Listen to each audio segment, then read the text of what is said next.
ನಮಸ್ಕಾರ. ಇದು ಸುದ್ದಿ ವಿಶ್ಲೇಷಣೆ. ನಾನು ಶಶಿಧರ್ ಭಟ್. ಇದು ನನ್ನ ಡಿಜಿಟಲ್ ವಾಹಿನಿ ಸುದ್ದಿ ಟಿವಿ. ಹಿಂದೂ ಖತರೆ ಮೇ ಹೈ. ಈ ಒಂದು ಧ್ಯೇಯ ವಾಕ್ಯವನ್ನ ವ್ಯಾಖ್ಯೆಯನ್ನ ನಾವು ಬಹಳ ಕಾಲದಿಂದ ಕೇಳಿ ಬರ್ತಾ ಇದ್ದೀವಿ. ಹೌದಲ್ವಾ? ಈ ದೇಶದಲ್ಲಿ ಹಿಂದೂಗಳು ಕತರೆ ಮೇ ಹೈ, ಕತರೆ ಮೇ ಹೈ. ಯಾರಿಂದ? ಅದಕ್ಕೆ ಇನ್ನೊಂದು ಧರ್ಮದವರನ್ನ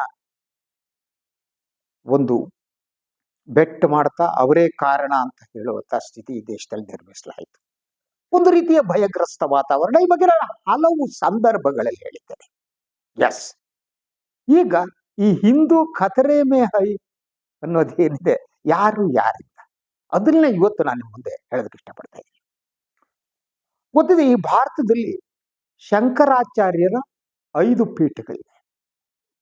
ಶಂಕರಾಚಾರ್ಯರು ಈ ದೇಶವನ್ನ ಸುತ್ತುತ್ತಾ ಕೇರಳದಿಂದ ಹಿಡಿದು ಹಿಮಾಲಯದವರೆಗೆ, ಜಮ್ಮು ಕಾಶ್ಮೀರದವರೆಗೆ ಸುತ್ತಿದ್ರು.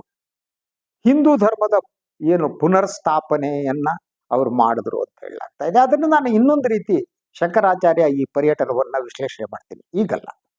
ಆದ್ರೆ ಈ 5 ಪೀಠಗಳೇನಿವೆ, ಶಂಕರಾಚಾರ್ಯರ 5 ಪೀಠಗಳು ಮತ್ತು ಆ ಪೀಠಾಧಿಪತಿಗಳೇನಿದ್ದಾರೆ, ಅವರು ನಿಜವಾಗಿ ಖತರೆ ಮೇ ಹಯ್ಯ ಅಂತ ಇದನ್ನ ಹೇಳೋದಕ್ಕೆ ಕಾರಣ ಇದೆ. ಈ ದೇಶದಲ್ಲಿ ಹಿಂದೂ ಪುನರುತ್ಥಾನದ ಮಾತನಾಡ್ತಾ ಬಂದಂತಹ ಮೋದಿ ಸರ್ಕಾರ ಏನಿದೆ, ಅವರು ನಾವೆಲ್ಲ ಒಂದು, ನಾವೆಲ್ಲ ಹಿಂದೂ ಅನ್ನುವ ಘೋಷವಾಕ್ಯವನ್ನು ಕೂಡ ಇಟ್ಕೊಂಡು ಬಂದರು. ಆದರೆ ಈ ಮೋದಿ ಪ್ರಭುತ್ವ ಮತ್ತು ಮೋದಿ ರಾಜಕಾರಣ ಮತ್ತು ಹಿಂದುತ್ವದ ವಿರುದ್ಧ ಆಗಾಗ ಧ್ವನಿ ಎತ್ತ ಬಂದವರು ಶಂಕರಾಚಾರ್ಯ. ರಾಮ ಮಂದಿರ ನಿರ್ಮಾಣಕ್ಕೆ ಸಂಬಂಧಪಟ್ಟ ಹಾಗೆ ಅವರು ಅದನ್ನ ವಿರೋಧಿಸುವುದಕ್ಕೂ ಕೂಡ ಅವರದೇ ಆದ ಕಾರಣಗಳಿತ್ತು. ರಾಮನ ಮಂದಿರದ ನಿರ್ಮಾಣ, ಅದರ ಶಿಲಾನ್ಯಾಸ ಮತ್ತು ದೇವಸ್ಥಾನದ ಉದ್ಘಾಟನೆ, ಇದೇನಿದೆ, ಇದರಲ್ಲಿ ಕೆಲವೊಂದು ಲೋಪದೋಷಗಳಾಗಿವೆ ಅನ್ನುವುದು ಶಂಕರಾಚಾರ್ಯರ ವಾದವಾಗಿತ್ತು. ಆ ಕಾರಣಕ್ಕಾಗಿ ರಾಮ ಮಂದಿರದ ಉದ್ಘಾಟನೆ ಕಾರ್ಯಕ್ರಮದಿಂದ ಶಂಕರಾಚಾರ್ಯರು ದೂರ ಇದ್ದರು. ಇದು ಈಗ ಬೇರೆ ರೀತಿಯ ರೂಪಗಳನ್ನ ಪಡಿತಾ ಇದೆ. ಶಂಕರಾಚಾರ್ಯರು ಒಬ್ಬರಾದಂತಹ ಅವಧೇಶ್ವರ ಶಂಕರಾಚಾರ್ಯರು ಇದ್ದಾರೆ, ಅವರ ಈಗ ಟಾರ್ಗೆಟ್ ಮಾಡಲಾಗ್ತಾ ಇದೆಯಾ ಅಂತ. ಮೊದಲು ಅವರಿಗೆ ಯೋಗಿ ಸರ್ಕಾರ ಒಂದು ನೋಟಿಸ್ ಕೊಡ್ತು, ನೀವು ಶಂಕರಾಚಾರ್ಯರು ಅಂತ ಸರ್ಟಿಫಿಕೇಟ್ ಕೊಡಿ ಅಂತ. ಹಿಂದೂ ಧರ್ಮ ಖತರೆ ಮೇ ಹೈ ಆಯ್ತು. ಅದಾದ ಮೇಲೆ ಈಗ ಅವರ ಮೇಲೆ, ಈ ಶಂಕರಾಚಾರ್ಯರ ಮೇಲೆ ಇನ್ನೊಂದು ಪ್ರಕರಣವನ್ನ ದಾಖಲೆ ಮಾಡಲಾಗಿದೆ ಲಕ್ನೋದಲ್ಲಿ. ನ್ಯಾಯಾಲಯದ ಬಗ್ಗೆ ತನಿಖೆ ನಡೆಸುವಂತೆ ಸೂಚನೆ ಕೊಟ್ಟಿದೆ.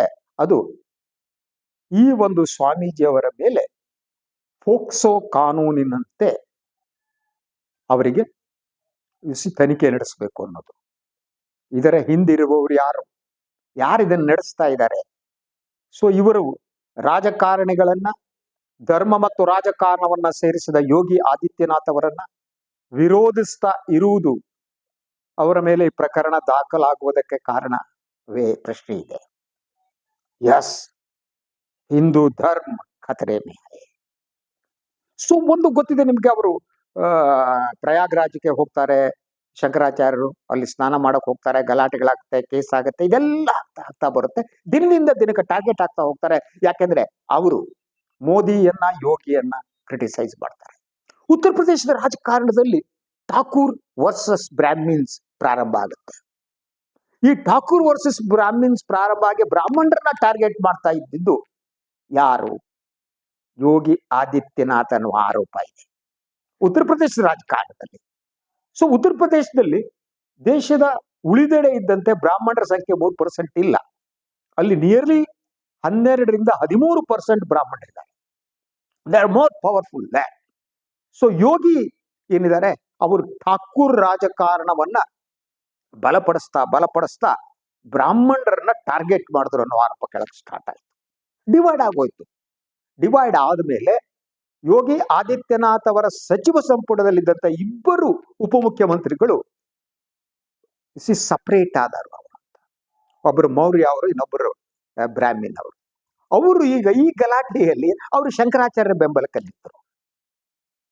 ಸೊ ಬ್ರಾಹ್ಮಣರು ಮತ್ತು ಠಾಕೂರ್ ನಡುವೆ ಅತಿ ದೊಡ್ಡ ಕಂದಕ ನಿರ್ಮಾಣ ಆಯ್ತು. ಹೌದು, ಹಿಂದೂ ಖತರೆ ಮೇ ಹೈ ಆಯ್ತು. ಇದಾದ ಮೇಲೆ ಶಂಕರಾಚಾರ್ಯ ಟಾರ್ಗೆಟ್ ಆಗ್ತಾ ಹೋದ್ರು. ಅವರು ಮುಕ್ತವಾಗಿ ಮಾತನಾಡ್ತಾ ಹೋದ್ರು. ಸೊ ಉತ್ತರ ಪ್ರದೇಶದ ಬ್ರಾಹ್ಮಣ ಸಮುದಾಯ ಏನಿದೆ, ಆ ಬ್ರಾಹ್ಮಣ ಸಮುದಾಯ ಹಾಗೂ ಇಬ್ಬರು ಉಪಮುಖ್ಯಮಂತ್ರಿಗಳು ಶಂಕರಾಚಾರ್ಯ ಪರವಾಗಿ ನಿಂತರು. ಹಿಂದೂ ಧರ್ಮ ನಾವೆಲ್ಲ ಒಂದು ಅಂತ ಹೇಳುವ RSS ಈ ವಿಚಾರದಲ್ಲಿ ಮಾತಾಡ್ಲಿಲ್ಲ. ಸಂಘ ಪರಿವಾರ, ಹಿಂದೂಗಳು ನಾವೆಲ್ಲ ಒಂದು, ಈ ದೇಶಕ್ಕೆ ಮಹಾನ್ ಕತರೆಮೆ, ಯಾರು ಕತರೆಮೆ ನಿರ್ಮಾಣ ಮಾಡಿದ್ರು, ಮುಸ್ಲಿಮರನ್ನ ಟಾರ್ಗೆಟ್ ಮಾಡಿದ್ರು, ಅಲ್ಪಸಂಖ್ಯಾತರನ್ನ ಟಾರ್ಗೆಟ್ ಮಾಡಿದ್ರು. ಸಂಘ ಪರಿವಾರದವರು ಚರ್ಚ್ಗಳ ಮೇಲೆ ದಾಳಿ ಮಾಡಿದ್ರು, ಕಲ್ಲು ಹೊಡೆದ್ರು, ಪಾದ್ರಿಗಳನ್ನ ನಿಲ್ಲಿಸಿದ್ರು. ನಡೆದೋಯ್ತು. ಯಾಕೆಂದ್ರೆ ಒಂದು ಗುರಿ ಬೇಕಾಗಿತ್ತು. ದ್ವೇಷ ಇರುವವರಿಗೆ ಹಾಗೆ ಅವರು ಏನ್ ಮಾಡ್ತಾರೆ ಅಂದ್ರೆ, ಯಾರನ್ನಾರು ದ್ವೇಷಿಸುವುದಕ್ಕೆ ಅವ್ರಿಗೆ ಜನ ಬೇಕು. ಯಾರು ದ್ವೇಷಕ್ಕೆ ಸಿಕ್ಕಿಲ್ಲ ಅಂದ್ರೆ ತಮ್ಮೊಳಗೆ ತಾವು ದ್ವೇಷ ಮಾಡ್ಕೋತಾ ಹೋಗ್ತಾರೆ. ಇದು ಈ ಹಿಂದೂ ಧರ್ಮದ ಪ್ರಾರಬ್ಧ ಮತ್ತು ಕರ್ಮ. ಇವತ್ತು ತಾವೊಂದು ಒಂದು ಘಟನೆಯನ್ನು ನೋಡಿರ್ಬೋದು ಇವತ್ತು ಪತ್ರಿಕೆಯಲ್ಲಿ. ಅದು ತುಮಕೂರಿನ ತುರುವೇಕೆರೆಯಲ್ಲಿ ದಲಿತ ದಂಪತಿಗಳು ದೇವಸ್ಥಾನದ ಒಳಗಡೆ ಹೋದ್ರೆ ಅವರನ್ನ ಹೊರಗೆ ದಬ್ಬಲಾಗಿದೆ. ಹೊರಗೆ ದಬ್ಬಿ ಅವರನ್ನ ನೀವು ಅವರು ದಲಿತರಾಗಿರುವುದರಿಂದ ದೇವಸ್ಥಾನಕ್ಕೆ ಒಳಗೆ ಬರ್ಕೊಡುದು ಅಂತ ಸವರ್ಣೀಯರು ಅವ್ರನ್ನ ಹೊರಗಾಕಿದ್ದಾರೆ. ಹೌದು, ಹಿಂದೂ ಧರ್ಮ ಖತರೆ ಮೇ ಹೈ. ದೇಶದ ಎಲ್ಲೆಡೆ ಹಿಂದೂ ಧರ್ಮ ಖತರೆ ಮೇ ಹೈ. ಅದಕ್ಕೆ ಕಾರಣ ಯಾರು? ಧರ್ಮವನ್ನ ರಾಜಕಾರಣಕ್ಕೆ ಬಳಸಿಕೊಂಡವರು, ಅಧಿಕಾರಕ್ಕೆ ಬರುವುದಕ್ಕಾಗಿ ಅಲ್ಪಸಂಖ್ಯಾತರನ್ನ ಟಾರ್ಗೆಟ್ ಮಾಡಿದವರು, ದೇಶದ ಒಳಗಡೆ ಕೋಮು ದ್ವೇಷ ಜ್ವಾಲೆ ಅದು ಹೊತ್ತಿ ಉರಿಯುವಂತೆ ಮಾಡಿದವರು. ಮುಸ್ಲಿಮರ ಟಾರ್ಗೆಟ್ ಮಾಡಾಯ್ತು, ಕ್ರಿಶ್ಚಿಯನ್ರ ಟಾರ್ಗೆಟ್ ಮಾಡಾಯ್ತು, ದಲಿತರನ್ನ ಟಾರ್ಗೆಟ್ ಮಾಡಾಯ್ತು. ಎಲ್ಲ ಆದ ಮೇಲೆ ಈಗ ಠಾಕೂರ್ ವರ್ಸಸ್ ಬ್ರಾಹ್ಮಣ್ ಅನ್ನುವ ಸ್ಥಿತಿ ನಿರ್ಮಾಣ ಆಗಿದೆ. ಒಡಕು ದೊಡ್ಡದಾಗ್ತಾ ಇದೆ. ಮುಂಬರುವ ಉತ್ತರ ಪ್ರದೇಶ ಚುನಾವಣೆಯಲ್ಲಿ ಏನಾಗತ್ತೆ ಅಂತ ಹೇಳೋಕೆ ಸಾಧ್ಯ ಇಲ್ಲ. ಅಂತ ಸಿಚುವೇಶನ್ ಅನ್ನ ನಿರ್ಮಿಸಲಾಗಿದೆ. ಒಡಕನ್ನ ಉಂಟು ಮಾಡುವವರೇ ಹಾಗೆ. ಅವರು ಮೊದಲ ದೇಶವನ್ನ ಒಡಿತಾರೆ, ನಂತರ ಪಟ್ಟಣಗಳನ್ನ ಒಡಿತಾರೆ, ನಂತರ ಹೋಬಳಿಗಳನ್ನ ಒಡಿತಾರೆ, ನಂತರ ಮನೆಗಳನ್ನ ಒಡಿತಾರೆ, ನಂತರ ಎಲ್ಲೋ ಬೆಂಕಿ ಹಚ್ಕೊಳ್ಳುತ್ತೆ, ಆ ಬೆಂಕಿಯಲ್ಲಿ ಮೈ ಕಾಸ್ಕೊಳ್ತಾರೆ, ಸಂತೋಷ ಪಡ್ತಾರೆ. ಇದು ಈ ದೇಶದ ಸ್ಥಿತಿ ಮತ್ತು ದೌರ್ಭಾಗ್ಯ. ಈಗ ಶಂಕರಾಚಾರ್ಯ ವರ್ಸಸ್ ಇದಾಗಿದ್ದೀಯಲ್ಲ, ಸೊ ಇದಕ್ಕೆ ಬೇರೆ ಬೇರೆ ಕಾರಣ ಇದೆ. ಈ ದೇಶದಲ್ಲಿ ಧಾರ್ಮಿಕ ಕಾರಣಗಳಿಗಾಗಿ ಬ್ರಾಹ್ಮಣರಲ್ಲೇನೆ ದಟ್ ಶೈವರು ವೈಷ್ಣವರ ನಡುವೆ ಹೋರಾಟಗಳಾಗಿವೆ. ಶೈವರು ಮತ್ತು ವೈಷ್ಣವರ ಹೆಣಗಳು ಉರುಳಿವೆ, ರಕ್ತಪಾತ ಆಗಿವೆ. ಅದರಂತೆ ಒಂದೊಂದು ಕಾಲಘಟ್ಟದಲ್ಲಿ ಇನ್ನೊಂದು ಧರ್ಮದ ಮೇಲೆ ದಾಳಿ ನಡೆದಿದೆ. ಶಂಕರಾಚಾರ್ಯರು ಬಂದ ಮೇಲೆ ಹಲವಾರು ಬೌದ್ಧ ಸ್ತೂಪಗಳು ಉರುಳಿವೆ, ಹಲವಾರು ಜೈನ ಬಸದಿಗಳು ಕೆಳಗೆ ಬಿದ್ದಿವೆ, ಅದರ ಮೇಲೆ ಹಿಂದೂ ದೇವಸ್ಥಾನಗಳು ಬಿದ್ದಿವೆ. ಮುಸಲ್ಮಾನರು ಮೊಘಲರು ಬಂದ ಮೇಲೆ ಹಿಂದೂ ದೇವಸ್ಥಾನಗಳು ಉರುಳಿವೆ, ಅದರ ಮೇಲೆ ಮಸೀದಿಗಳು ಎದ್ದು ನಿಂತಿವೆ. ಇದು ಈ ದೇಶದ ಇತಿಹಾಸ. ಧರ್ಮ ಅನ್ನೋದು ನಾನು ಬಹಳ ಸಂದರ್ಭದಲ್ಲಿ ಹೇಳ್ತೀನಿ, it is A two edged sword ಅಂತ. ಧರ್ಮ ಎನ್ನುವುದು ಎರಡು ಅಲುಗಿನ ಕತ್ತಿ ಅಂತ. ಆ ಎರಡು ಅಲುಗಿನ ಕತ್ತಿ ಎಲ್ಲಿ ಕೊಯ್ಯುತ್ತೆ ಅಂತ ಹೇಳಕ್ಕಾಗಲ್ಲ, ಅದು ಕೊಯ್ತಾ ಹೋಗುತ್ತೆ. ಕತ್ತಿಗೆ ರಕ್ತದಾಹ ಇರುತ್ತೆ ಅಂತ. ಕತ್ತಿ ಇರುವುದೇ ರಕ್ತವನ್ನ ಕುಡಿಯುವುದಕ್ಕೆ. ರಕ್ತ ಇಲ್ಲದಿದ್ರೆ ಕತ್ತಿ ಸುಮ್ಮನಿರ್ಲಾರದು, ಅದು ರಕ್ತವನ್ನು ಹುಡ್ಕೊಂಡು ಹೋಗ್ತದೆ. ರಕ್ತ ಸಿಕ್ತ ರಾಜಕಾರಣದ ಮೂಲವಾಗಿರುವ ಈ ಕತ್ತಿ ರಿಲಿಜನ್ ಇದೆಯಲ್ಲ, ಅದು ಕೆಲಸ ಮಾಡುವ ರೀತಿ ಹಾಗೆ. ಧರ್ಮ ತುಂಬಾ ವೈಯಕ್ತಿಕವಾದ್ದು ಕಣ್ರಿ, ವೈಯಕ್ತಿಕವಾದ್ದು. ಧರ್ಮ ಯಾವತ್ತೂ ರಸ್ತೆಗೆ ಬರ್ಕೂಡ್ದು. ಒಬ್ಬ ಧಾರ್ಮಿಕನಾದ ವ್ಯಕ್ತಿ ಮೌನವಾಗಿ ಒಂದು ಕೊಠಡಿಯ ಒಳಗಡೆ ಕೂತು ದೇವ್ರ ಹತ್ರ ಮಾತನಾಡ್ಬಹುದು, ದೇವ್ರ ಹತ್ರ ಜಗಳ ಮಾಡಬಹುದು, ದೇವ್ರನ್ನ ಪ್ರೀತಿಸಬಹುದು, ನನಗೆ ಯಾಕೆ ಕೊಟ್ಟಿಲ್ಲ ಅಂತ ಕೇಳ್ಬಹುದು. ಈವನ್ ನಮ್ಮ ಹಿಂದೂ ಧರ್ಮದ ಪ್ರಕಾರ ನೀವು ದೇವರನ್ನ ದ್ವೇಷಿಸಬಹುದಂತೆ. ದ್ವೇಷವೂ ಕೂಡ ಪ್ರೀತಿಯ ಇನ್ನೊಂದು ಮಾರ್ಗ ಅಂತ ಹಿಂದೂ ಧರ್ಮ ಹೇಳುತ್ತೆ. ಸೊ ಇಡೀ ನೀವು ನಮ್ಮ ಪುರಾಣಗಳನ್ನ ನೋಡಿದ್ರೆ ವಿಷ್ಣುವನ್ನ ದ್ವೇಷಿಸಿದವರಿದ್ದಾರೆ. ಸೊ ಈ ಜಯ ವಿಜಯರ ಕಥೆ ಬರುತ್ತೆ, ನಿಮ್ಗೆ ಗೊತ್ತಿರಬಹುದು. ಅದನ್ನು ವಿವರಿಸಕ್ ಹೋಗಲ್ಲ. ಜಯ ವಿಜಯವರಿಗೆ ದೇವರು ಶಾಪ ಕೊಡ್ತಾರೆ. ವಿಷ್ಣು ಶಾಪ ಕೊಡ್ತಾನೆ. ಕೊಟ್ಟ ಮೇಲೆ ಹೇಳ್ತಾನೆ, ನೀನು ನನ್ನ ಹತ್ರ ರಿಟರ್ನ್ ಬರ್ತೀಯಾ, ನೀವು ಭಕ್ತಿ ಮಾರ್ಗದ ಮೂಲಕ ಬಂದ್ರೆ ನಿನ್ಗೆ ಇಷ್ಟು ವರ್ಷ ಬೇಕಾಗತ್ತೆ ವಾಪಸ್ ಬರೋದಕ್ಕೆ. ಜೈ ವಿಜಯರಿಗೆ ಹೇಳ್ತಾರೆ, ನೀನು ದ್ವೇಷದ ಮೂಲಕ ಬಂದ್ರೆ ಇಷ್ಟು ವರ್ಷ, ಯಾವ್ದು ಆಯ್ಕೆ ಮಾಡ್ಕೊತೀಯ ಅಂತ. ಜೈ ವಿಜಯರು ಹೇಳ್ತಾರೆ, ನಾನು ದ್ವೇಷ ಆಯ್ಕೆ ಮಾಡ್ಕೊತೀನಿ ಅಂತ. ಹಾಗೆ ಇದು ಏನ್ ಸೋರಿಸುತ್ತೆ ಅಂದ್ರೆ ಹಿಂದೂ ಧರ್ಮ ಸಹಿಷ್ಣುತೆಯನ್ನ ಹೊಂದಿದೆ ಅಂತ. ಅದು ದ್ವೇಷವನ್ನು ಕೂಡ ಒಪ್ಪಿಕೊಳ್ಳುತ್ತೆ. ಚಾರ್ವಾಕಿಸಮ್ ಅಂತ, ನಾವು ಚಾರ್ವಾಕರನ್ನು ಕೂಡ ಹಿಂದೂ ಧರ್ಮ ಒಪ್ಪಿಕೊಳ್ಳುತ್ತೆ, ಅದು ಹಿಂದೂ ಧರ್ಮದ್ದು. ಆದ್ರೆ ಈಗ ಆಗಿರುವುದೇನು ಅಂದ್ರೆ, ಯಾರು ಧರ್ಮವನ್ನ ರಕ್ಷಣೆ ಮಾಡ್ತೀನಿ ಅಂತ ರಾಜಕಾರಣ ಮಾಡ್ತಾ ಬಂದ್ರು, ಅವರು ಈಗ ದ್ವೇಷವನ್ನ ಒಪ್ಪಿಕೊಂಡಿದ್ದಾರೆ. ಯೋಗಿ ಆದಿತ್ಯನಾಥ್ ಈಗ ಶಂಕರಾಚಾರ್ಯರ ಮೇಲೆ ತಿರುಗಿ ಬಿದ್ದಿದ್ದಾರೆ. ಇತಿಹಾಸ ಮತ್ತೆ ಮರುಕಳಿಸ್ತಾ ಇದೆ, ಹಿಂದೂ ಧರ್ಮದ ಇತಿಹಾಸ ಮರುಕಳಿಸ್ತಾ ಇದೆ. ಈಗ ಯೋಗಿ ಆದಿತ್ಯನಾಥ್ ಇಂದ ಎಲ್ಲಿವರೆಗೂ ಹೋಯ್ತಾರೋ ಗೊತ್ತಿಲ್ಲ. ಶಂಕರಾಚಾರ್ಯ ಸರ್ಟಿಫಿಕೇಟ್ ಕೊಡ್ಬೇಕಾಗಿದೆ, ನಾನು ಶಂಕರಾಚಾರ್ಯ ಅಂತ ಅವ್ರ ಸರ್ಟಿಫಿಕೇಟ್ ಕೊಡ್ಬೇಕು. ಇದರದ್ದಂದ್ರೆ ಈ ದೇಶದ ಮುಖ್ಯ ಯಾರಿದ್ದಾರೆ, ಮುಖ್ಯ ಅವ್ರ ಸರ್ಟಿಫಿಕೇಟ್ ಬಗ್ಗೆನೇ ಅನುಮಾನಗಳಿವೆ ಅಲ್ವಾ.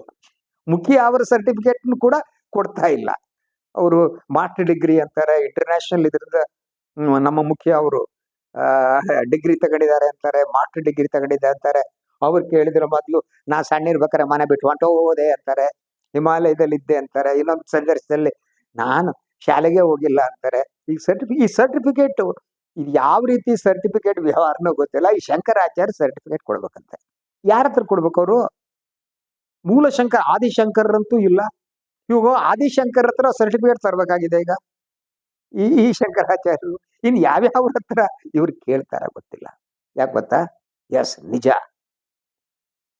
ಹಿಂದೂ ಖತರೆ ಮೇ ಹೈ ಸಾರ್, ಹಿಂದೂ ಖತರೆ ಮೇ ಹೈ, ಆದ್ರೆ ಬಾಹ್ಯದಿಂದ ಅಲ್ಲ. ಹಿಂದೂ ಖತರೆ ಮೇ ಹೈ. ಹಿಂದೂಯಿಸಮ್ ಅನ್ನ, ಹಿಂದೂ ಅನ್ನುವ ಧರ್ಮವನ್ನ ರಾಜಕೀಯದ ಅಸ್ತ್ರವನ್ನಾಗಿ ಬಳಸ್ತಾ ಇದ್ದಾರೆ ನೋಡಿ. ಅವರಿಂದಾಗಿ ಹಿಂದೂ ಖತರೆ ಮೇ ಹೈ, ಇನ್ಯಾರಿಂದಲೂ ಅಲ್ಲ. ನಿಜವಾದ ಧಾರ್ಮಿಕ ವ್ಯಕ್ತಿ ಇರ್ತಾರೆ ನೋಡಿ, ಅವ್ರು ಹಿಂದೂ ಇರಲಿ, ಮುಸ್ಲಿಂ ಇರಲಿ, ಕ್ರಿಶ್ಚಿಯನ್ ಇರಲಿ, ಅವ್ರು ಯಾವತ್ತೂ ಕೂಡ ಇನ್ನೊಂದು ಧರ್ಮವನ್ನ ವಿರೋಧಿಸಲ್ಲ. ನಿಜವಾದ ಹಿಂದೂ ಯಾವತ್ತೂ ಕೂಡ ಇಸ್ಲಾಂ ಅನ್ನ ವಿರೋಧಿಸಲ್ಲ. ನಿಜವಾದ ಇಸ್ಲಾಂವಾದಿ ಯಾರಿರ್ತಾರೆ ಅವ್ರ ಹಿಂದೂ ವಿರೋಧಿಸಲ್ಲ ಅಲ್ವಾ. ಅವ್ರ ನಂಬಿಕೆ ಅಲ್ಲಾ ಈಶ್ವರ್ ಏಕ್ ಹೈ, ಅಲ್ಲಾ ಈಶ್ವರ್ ಏಕ್ ಹೈ.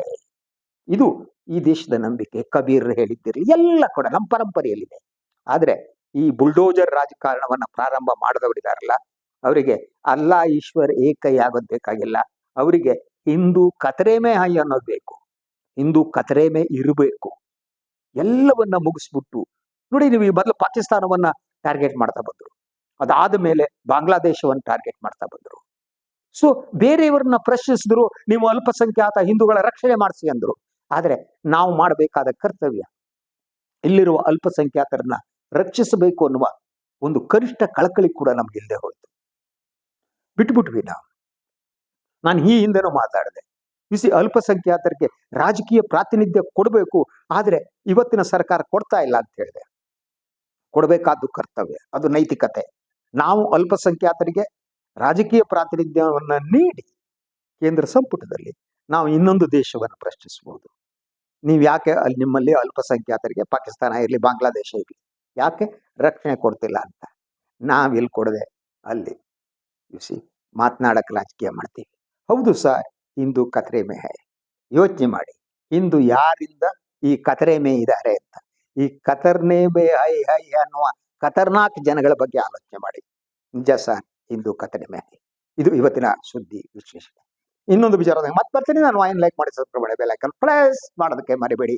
ಹಾಗೇನೆ ಸಾಧ್ಯ ಆದರೆ ಸಹಾಯ ಮಾಡಿ. ಸ್ವತಂತ್ರ ಪತ್ರಿಕೋದ್ಯಮವನ್ನು ಉಳಿಸಿ ನನ್ನನ್ನು ಆಶೀರ್ವದಿಸಿ. ಎಲ್ಲರಿಗೂ ನಮಸ್ಕಾರ.